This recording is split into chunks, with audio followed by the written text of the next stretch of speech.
ఈ మధ్య over eating అయిపోయి బాగా వెయిట్ గెయిన్ అయిపోయాను. అసలు ఎంతలాగా అయ్యానంటే ఒక 3-4 మంత్స్లోనే 7 కేజెస్ అయితే పెరిగాను. పెరిగినంత ఈజీగా తగ్గడం కష్టం కదా, అందుకే ఇప్పుడైతే డైటింగ్ అయితే స్టార్ట్ చేశాను.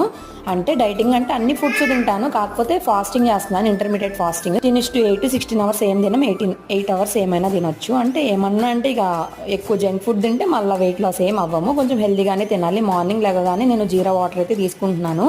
జీరా వాటర్ నైట్ సోక్ చేసుకోవాలి, జీరా వాటర్లో సోక్ చేసేసుకొని నెక్స్ట్ డే మార్నింగ్ దానిలో లెమన్ వేసుకొని తాగినాక హాఫ్ అన్ అవర్ గ్యాప్ ఇచ్చి బాదాం తీసుకున్నాక బ్రేక్ఫాస్ట్ చేస్తాను. సాంబార్, ఇడ్లీ అలాగే ఏది కుదురుతుంది. మధ్యలో ఒక ఫ్రూట్ ఏదైనా తీసుకుంటాను. ఇంకా కర్రీ పోర్షన్ అనేది ఎక్కువ తీసుకొని రైస్ తగ్గించేసాను. సో రైస్ వల్ల ఏం యూజ్ లేదు కాబట్టి కర్రీ ఎక్కువ తినడమే మంచిది హెల్త్కి కూడా. షుగర్స్ అవేం రాకుండా ఉంటే వెయిట్ గెయిన్ కూడా అవ్వము. ఇంక ఈవినింగ్ 4 o'clock అట్లాగా సగ్గుబియ్యం జావ అయితే పెట్టుకొని తాగేసాము. నైట్కి సేమ్ డిన్నరే, కాకపోతే నేను 6:30 మ్యాక్స్ 7 లోపు కంప్లీట్ చేస్తాను. సో 1 వీక్లోనే నేను 2 kgs అయితే వెయిట్ తగ్గాను. ఇలా చేస్తూ మీరు కూడా చేయండి.